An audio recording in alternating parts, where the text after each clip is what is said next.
Hi everybody.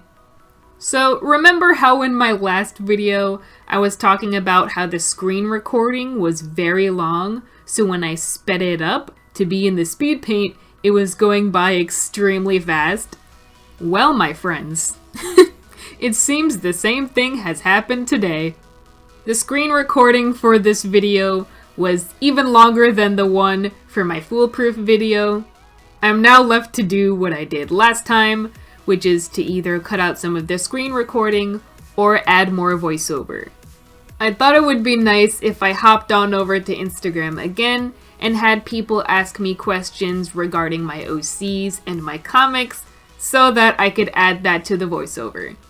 So for the first part of this video, I'm going to explain all about my comic ideas, and then towards the end of the video, I'll have a cute little Q&A about my OCs and my comics. So if you sent me a question, stick around to the end of the video and I'll answer it there. Now I'll get into the original audio for the video that I hope is not weirdly edited. A while ago I did, I think, one of those question things on Instagram where I asked my followers if there's a particular video they wanted to see on my channel. One of the responses, which I believe is from one of my dearest friends named Angela, if it's not, I'm sorry, but I'm pretty sure it's you, and it asked if I could do a video talking about my other comic ideas. And since I could never pass up an opportunity to talk about my OCs and my stories, here I am, making that video. Just so you know, I have a lot of ideas, and I'm making new ideas every day, and there's always stories circulating through my mind, so I know I'm not going to mention all of them. So for this video, I'm just going to mention the main ones.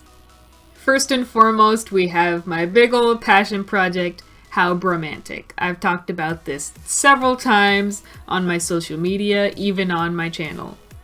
The current artwork for my channel banner and the speed paint that you should be looking at right now, the one with the two dudes and they're under the jacket when it's raining and they're looking longingly into each other's eyes, that's How Bromantic.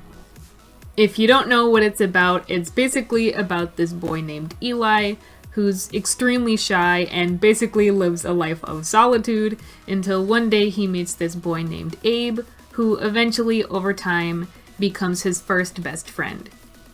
I'm super passionate about it. However, like I said in my last video, the story is just too big to make my first webcomic. But make no mistake, I really love How Bromantic, so one day I am going to tackle that project, but that day is unfortunately not anytime soon. Secondly, I have my current project I'm working on, Foolproof. My last video was all about Foolproof, so I'll spare you the details, but just to summarize the plot very briefly, these two girls create a plan where they pretend to be a couple.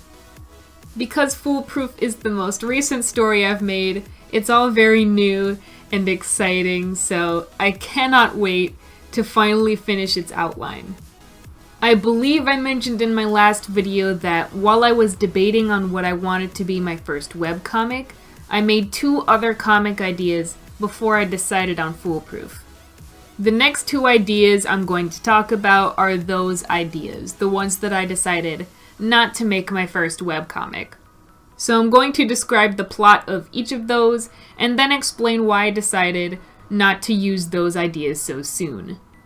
The first one doesn't have a title, so I just call it My Brother and Sister Story.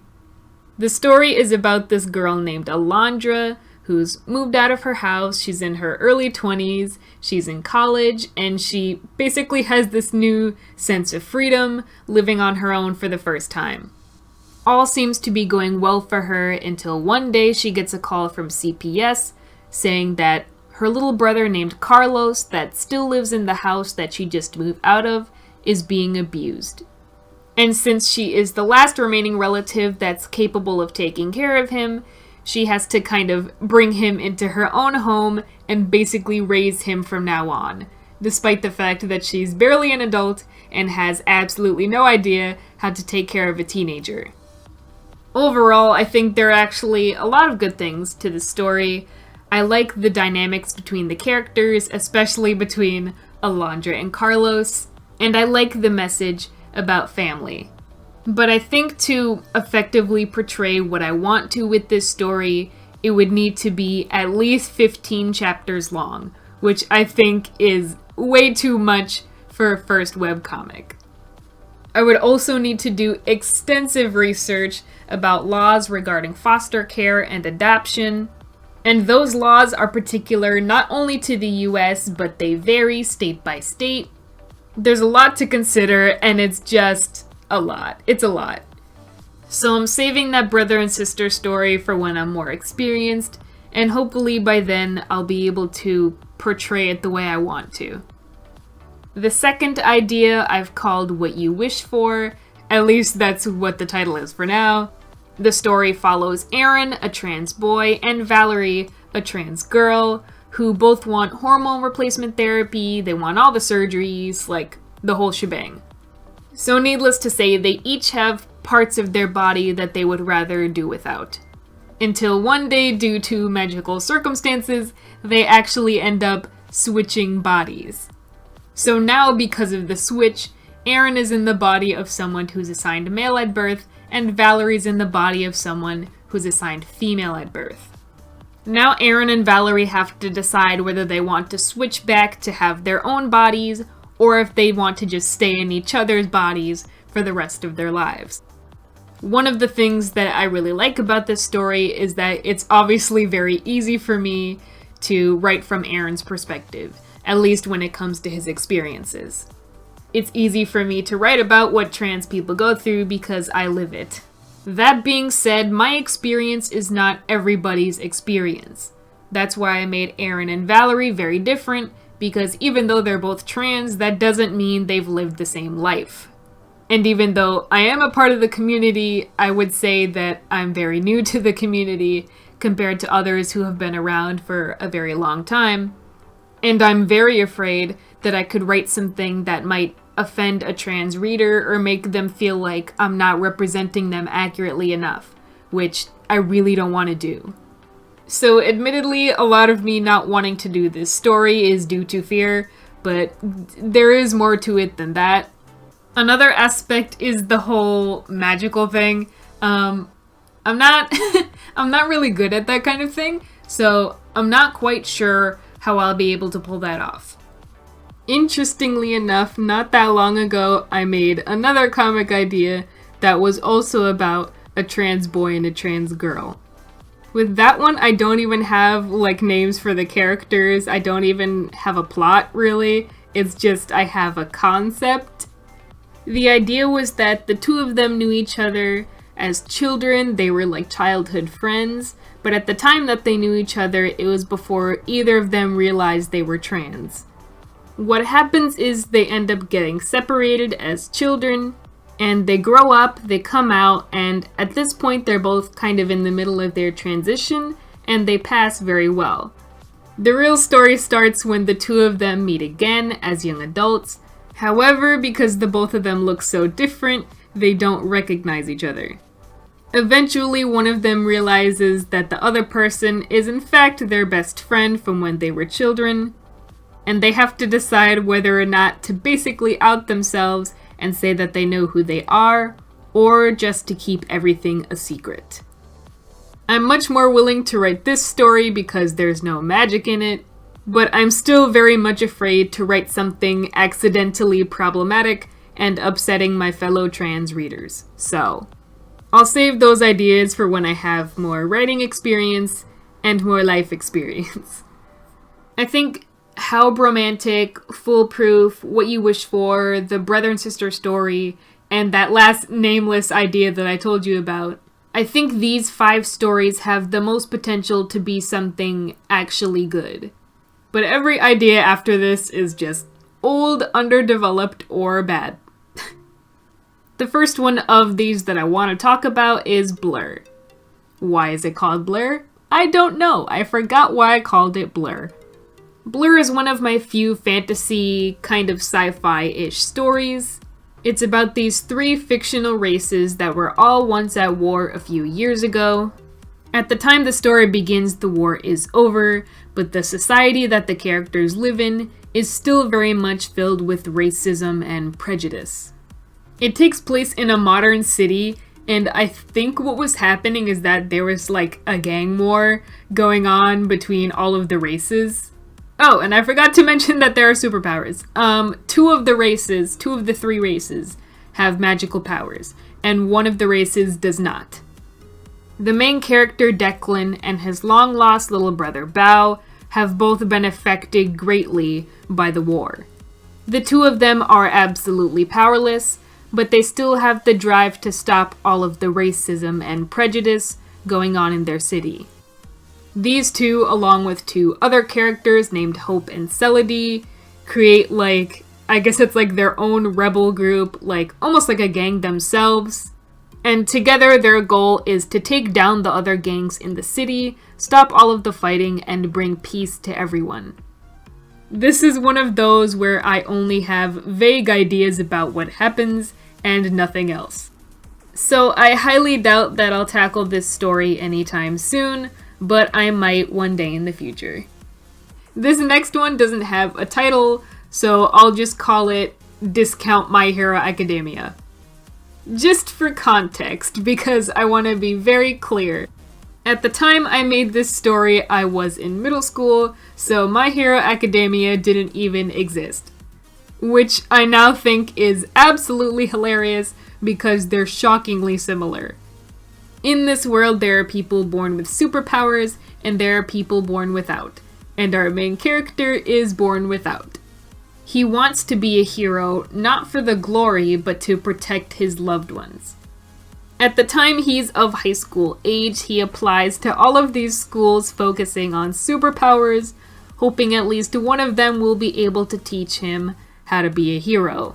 But he gets rejected again and again because he doesn't have powers. He's about to give up until he stumbles across one school, the only school, that will accept powerless students. And the story is just about the time he spends at that school and a bunch of other crazy shonen plot things that happen. I've pretty much given up on this story because it's so similar to My Hero Academia, so I doubt I'll do anything with it. The next one is another slice of life family one. It's about this man named Gene who used to have a son and a wife, and he kind of had the perfect family life until his son passed away and his wife divorced him soon afterwards. Years later, he's basically all alone, and he decides that he wants to adopt a child. He's expecting a baby, but instead he's left to raise a preteen boy with abandonment issues and a serious rebellious phase. Even though this idea is old, I actually really like this story. I think it's really interesting that the story is told from the perspective of a man in his early 40s and not a teenager or a young adult. But like the brother and sister story, I have to do a lot of research about foster care and adoption. And like how bromantic, this story is just way too long to tackle right now. And last but not least, we have The Flyers. The Flyers is basically if you take free Iwatobi Swim Club, minus the swimming and add parkour, that's what it is. It's basically about these 5 dudes, and at the time I thought I had a super diverse cast because 2 out of the 5 dudes weren't white. There was basically this big racism theme, and it was about the struggles that they go through because of it. But clearly they don't all go through it because 3 of them are white. Clearly I wrote this a very long time ago. You know, baby Adam. He had good intentions. He really did. He was just very misguided. There are several reasons why I don't want to touch this story. There's a lot of things I want to educate myself on first. There's a very large cast of characters. The story is extremely long. So if I ever do tackle this story, is going to need an entire revamp, and it's going to be very deep into my writing career. So now that I've explained about my biggest comic projects, I'm gonna go into the questions that a few lovelies left on Instagram. Jess Another Day asked, what inspired the plot of your comics? Ooh, so I have a few things to say about this. I think one of the biggest things that helps me while I'm writing and creating stories is that I create the kind of stories that I would like to read myself. I'm very passionate about my comic ideas because I wish there are more stories like them out there. Which is not to say that my comic ideas are like the best thing ever, because they're certainly not. It's more like I write stories that are geared toward a person like me. A lot of my stories revolve around friendship and family and love because that's what's important to me. A lot of my stories preach about how homophobia and racism are wrong because that's what I believe in. A lot of my stories have people of color and people who are LGBT+ because I want to feel represented and I want other people to feel represented too. And I think it's evident after explaining my comic ideas to you that my own morals often rub off on my OCs and my stories. I know with stories like How Romantic, the premise is very lackluster, but with stories like Foolproof and What You Wish For, the premise itself is kind of the draw. All of my plots are kind of different in their own ways, but there are things that I know are present in all of them. Expect a lot of character development and character-heavy stories, expect a lot of emotion, expect a lot of twists and turns, that kind of thing. So yeah, I hope that answers your question. The Blue Pigeon _ asked if you could meet one of your OCs, which one would it be? Oh my god, this is hard. I can't choose just one. I know for certain that I get along well with Eli. We're very similar people, and we're both very anxious people. I'd imagine that when we meet, because we're both equally terrified of social interaction, what we're gonna do is that we're just gonna like hyperventilate together, and it'll be like a nice bonding experience. And like me, Sadie is also an artist and also very queer, so we'll probably get along very well. Kat, Kai, and Robin are also all weeaboos, so I'll probably get along with them too. I don't know, I think there's a lot of OCs I could get along with. But I think the real question is not if I would like them, but if they would like me back. Ghostbread Cat asked, will Bao ever love me back? If not, I'll be sad. Frowny face. Unfortunately, I'm quite certain that I'm gonna make Bao an aromantic asexual, which means he doesn't experience romantic attraction and he doesn't experience sexual attraction. So sadly, if those feelings are romantic, he cannot reciprocate them. However, he's very much capable of feeling platonic love, like he does with his brother and with his friends. If you want to get on Bao's good side and earn his platonic love, just offer him like a bunch of candy and he'll be all over you in no time. Nezu016, or just Nezu, asked, I didn't know you had a comic. What's the plot about? Well, my friend, you're in luck, because that's what this whole video is about. I don't have a comic out yet, I just have a bunch of comic ideas swirling around in my tiny mind. But the last video I made, which I will link in an annotation at the end of this video, is all about my current webcomic project. So go check out that video if you're interested, and thank you for asking. And the final question asked by my sweet summer child, aka Grocery Store Phobic, asked, do you ever have characters who seem to have a will of their own? If so, who? Oh boy, do I.